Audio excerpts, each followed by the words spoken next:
Hi guys, today we're talking about drug absorption. Drug absorption is the movement of a drug from the site of administration to the place that it is measured, which tends to be the systemic circulation. When we're talking about drug absorption, there's a few factors that we need to be considering. That's the route of administration, the formulation, the physiochemical properties of drug, and the physiological factors of the patient. It's also good to know that not every single drug has to be absorbed. It's the only step in the ADME process that can be skipped by certain drugs. When drugs are administered through IV, they don't need to be absorbed. And this can be a good option for drugs that don't absorb well or need to act quickly, and so they don't really have the time to be absorbed. There are a few parameters that we use to describe absorption. We use the Tmax and the Ka to describe the rate of absorption. The Tmax is the time it takes for the drug to reach maximum concentration in the systemic circulation, and the Ka is the abbreviation that we use to describe the first order absorption rate constant. We use parameters like the Cmax, area under the curve, and AE to describe the extent of absorption. Cmax is the maximum concentration that is measured in the systemic circulation. The area under the curve is a measure of the total systemic exposure of the drug, and the AE is the amount of drug that we measure unchanged in the urine. We discussed how we calculate Tmax, Cmax, and area under the curve with non-compartmental analysis in the last video, and we're going to talk about how we find AE and the absorption rate constant later. Let's follow an orally taken drug through the body to understand absorption. The first thing the drug needs to do is be in solution.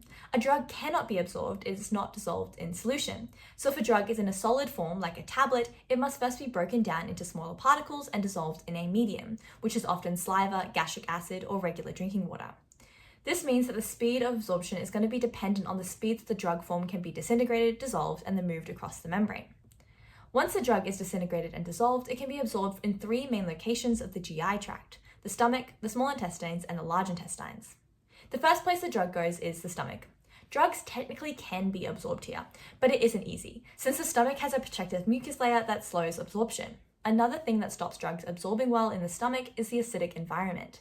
In acidic environments, chemicals can be hydrolyzed and the acids can destroy drugs. But in some cases, it can actually be an advantage. For drugs that are weak acids, they are unionized in acidic environments. And so for these drugs, they actually might be better absorbed in the acidic stomach than they might in the less acidic small intestines. Even for these drugs that are absorbed well in the stomach, they tend to be majorly absorbed in the small intestine, which is just better built for that kind of thing. Instead of absorption, the stomach tends to be the place where most drugs are prepared for absorption. The stomach is the major site of disintegration and dissolving. A dose form that doesn't need to be dissolved or disintegrated, like a liquid dose form, tends to be emptied from the stomach rather fast. This process is called gastric emptying, and it's the ability of the stomach to move things from the stomach into the small intestine. Gastric emptying is slowed by eating carbohydrates and high-fat meals, and it can also be slowed by other drugs. For some drugs, it is actually preferable for the stomach not to empty it super fast. This is very important for drugs that do not dissolve very quickly. It's best that they stay in the stomach for longer so the drug can be absorbed and the patient can receive a therapeutically effective dose, and it's not just passed out through the body very quick undissolved. The presence of food in the stomach also changes the pH of the stomach, which may also be preferable for some drugs. We also have to keep in mind enteric formulations. These are drugs that have a coating that prevents them from being disintegrated and dissolved in the stomach. This tends to be because the drug will be destroyed in the stomach or to slow the release of the drug. Instead, enteric formulations get disintegrated and dissolved in the small intestine. The small intestine is mainly a site for absorption though. This is because it has a large surface area, it doesn't have a mucus layer, and it is highly vascularized. The pH of the small intestine also isn't as acidic as the stomach, with a fairly neutral pH of pH 6. But the pH of the small intestine is different at all spots across the small intestine. The pH is important since ionized drugs cannot pass through the membrane. Weak bases and weak acids will change their ionization state depending on the pH of their environment, and since most drugs are weak acids or weak bases, this is very important to consider. Weak acids and weak bases are unionized in like environments. So acids are unionized in acidic environments and bases are unionized in basic environments. The large intestine can also absorb from drugs, but this absorption is very slow. Instead, the main function of the large intestine is to prepare a drug for excretion. If a drug hasn't been absorbed by this point, it tends to be excreted by the body. The large intestine also contains the microbiome, which metabolizes the drug. We mentioned enteric formulations before, but they aren't the only way we can make special formulations to change a drug's absorption. The excipients of a drug formulation can dramatically change its drug dissolution and absorption. A sustained release form is similar to an enterically coated form. Both of these are designed to dissolve and release the drug very slowly. Another thing to consider is complexation. This is a major form of drug interaction. In this, drugs form insoluble complexes with the minerals that we eat. Because these complexes are insoluble, these drug molecules are no longer able to be absorbed. For this reason, for certain drugs, we should not be taking them with mineral supplements or aluminum antacids. We also want to look out for certain bulking agents and excipients like kaolin and charcoal, which can adhere with drugs and reduce their absorption. Absorption is all about the movement between membranes, and so it's important that we understand the main ways that we can move things across our membrane. The most common way that a drug is absorbed is through passive diffusion.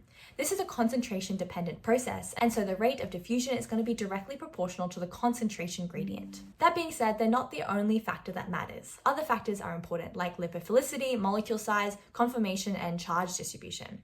The ideal drug, which is passively diffused the fastest, is going to be lipid-soluble and small. If a drug is charged, it can be transported using passive diffusion, but it needs to be modified first. This is ion pair transport, and in this, another charged molecule comes and forms a neutral complex with the charged drug and passes through the cell through passive diffusion.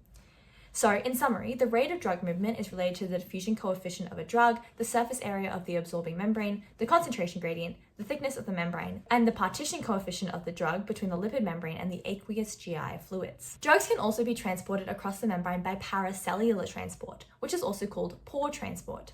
This is where the molecules cross the membrane through water-filled pores that are between cells.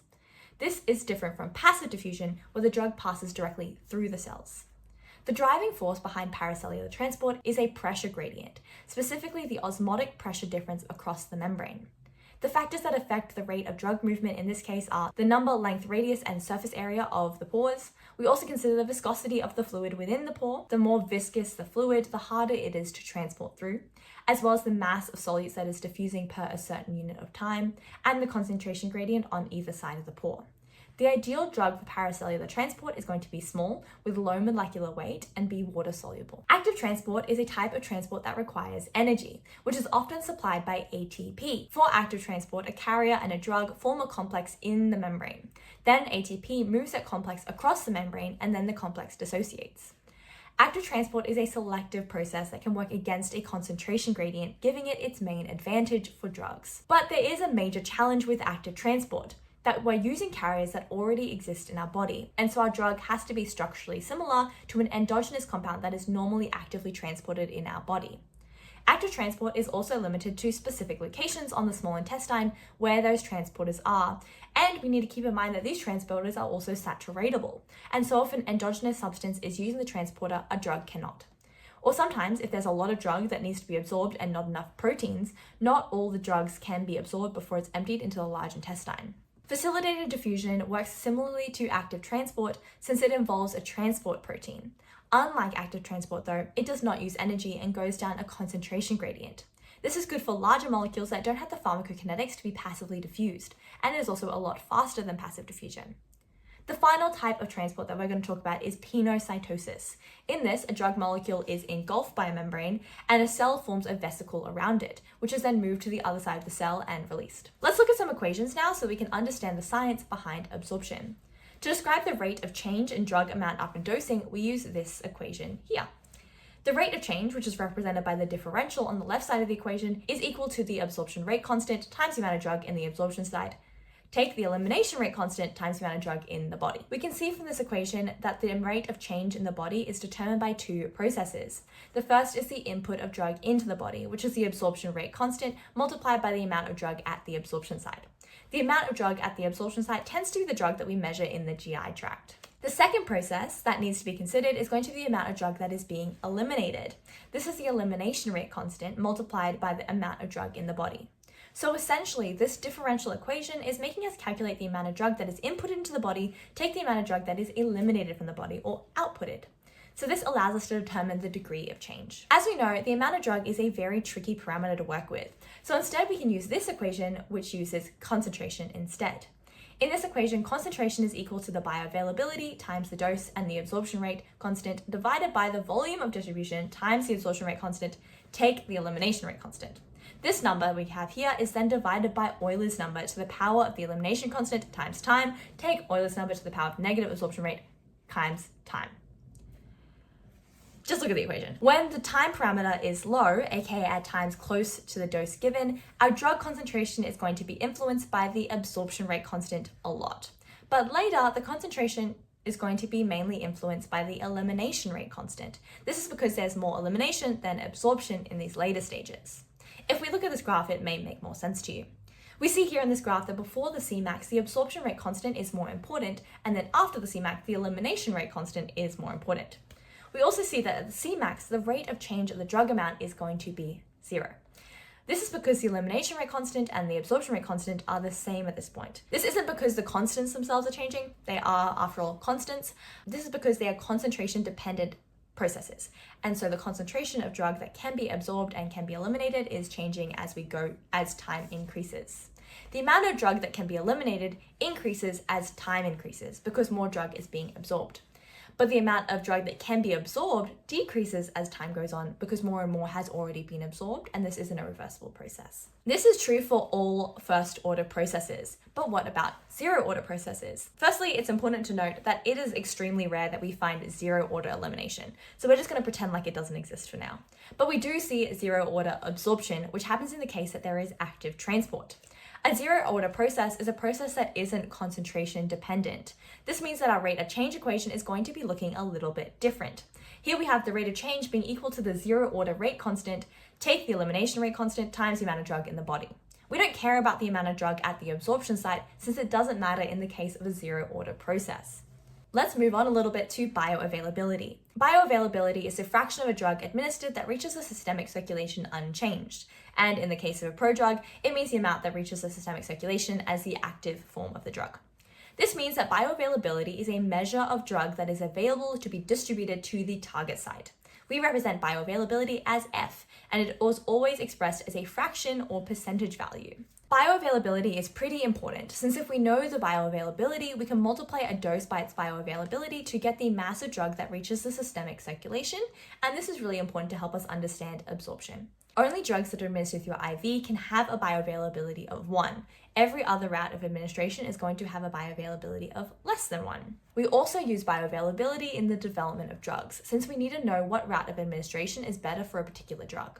We also need it in the regulation of generics. We must know that a generic has the same bioavailability as the name brand drug. There are a few places we can lose the drug before it reaches the systemic circulation. We lose a lot of drug in the gut. This mostly comes from the drug being emptied and passed into the feces before it can be absorbed, but it can also be degraded by the acidic environment and metabolic enzymes in the gut. Once a drug is absorbed from the gut, some is taken from the portal vein to the liver. There's a lot of metabolism happening in the liver, and that includes drugs as well. This is first pass metabolism, since the drug has not yet touched the systemic circulation. Drugs that have a significant first pass effect, like diazepam or lidocaine, are often given in higher doses or administered in ways that are not oral, since we lose a lot of active drug to the liver. So bioavailability is dependent on 2 factors: how much drug is absorbed from the gut and how much is cleared in the first pass effect. So we calculate bioavailability as the fraction of drug absorbed from the extravascular site times the fraction of drug that enters the liver and is not eliminated. If a drug has a high hepatic extraction ratio, a small change in enzyme activity might only lead to a small change in first pass metabolism, but it will still lead to a clinically significant change in bioavailability. Let's look at an example to demonstrate this. Let's say a drug has a high extraction rate of 95% cleared by the first pass effect. This means that the systemic bioavailability is going to be 5%. So if there was even a 5% drop in enzyme activity, only 90% is going to be cleared by the first pass effect, leaving 10% of the drug as bioavailable. This is double the normal amount which we saw before. But in a drug that has low hepatic clearance, we see a similar change in enzyme activity isn't going to have a clinically significant effect on the bioavailability. So let's say there's a drug with 5% of a first pass clearance, meaning its bioavailability is 95%. If the first pass clearance is increased by 5%, the bioavailability would become 90%, which is not a difference that is clinically significant. So we need to keep in mind a patient's hepatic enzyme function when we're looking at drugs that have a high hepatic ratio. Now, we mentioned earlier that drugs that are administered through IV tend to have a bioavailability of 1. This gives the impression that the drug is perfectly absorbed, but that's not exactly true. A lot of things can go wrong when it comes to IV administration. Often drugs can be absorbed by the tubing or the syringes of the IV systems. There can be drug interactions inside the infusion bag, or the drug can even be unstable and degrade inside the infusion bag. And there's also a very real possibility of human error, where a drug is injected into the subcutaneous tissue and not directly into the vein. But the reason that we say that the bioavailability of IV doses is 1 is because by definition, they kind of have to be. The IV dose is the reference value when we calculate bioavailability. There are 2 types of bioavailability, absolute bioavailability and relative bioavailability. Absolute bioavailability is the most reliable way of calculating bioavailability, and in it we calculate based on an IV dose.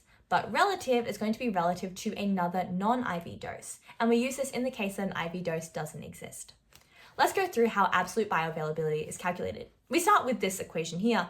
Clearance equals dose over area under the curve times bioavailability. Now this is for IV doses, and remember by definition, the bioavailability is going to be 1, so we can remove that F value altogether. In order to calculate bioavailability, we operate under the assumption that the clearance of the oral dose and the IV dose are going to be the same. Because of this assumption, we can make this equation substituting where the clearance would normally be with the IV dose divided by the IV area under the curve. So we have IV dose divided by area under the curve equals the oral dose divided by the oral area under the curve times the bioavailability. How do we actually calculate this in practice though? Well, it starts with a lot of injections. We get a group of volunteers and on separate occasions give the same people an IV dose and a non-IV dose. Then we take blood samples to find the area under the curve for each of these doses. In some cases, we collect urine samples instead to find the area under the curve. This is really good because it's less invasive, but we often need to be collecting urine samples for a really long time, and so it's not as good of a technique. Once we have our area under the curve, we can use this equation to find the absolute bioavailability. You will notice that this equation looks a little bit different to the equation we came up with earlier. This is because in this case, we're giving patients the same dose, so we can remove them from our equation. In the case that we have patients who did not receive the same dose for their oral and IV doses, we would modify this equation to include the dose as well. So the absolute bioavailability equals the IV dose over the IV area under the curve times the oral dose divided by the area under the curve for oral. When it comes to calculating relative availability, we actually do things quite similarly, but instead we have a test formulation and a reference formulation. In the case of relative bioavailability, the reference formulation is the placeholder for the IV dose. Our equation is going to look just like the equation from before, just with different values inputted.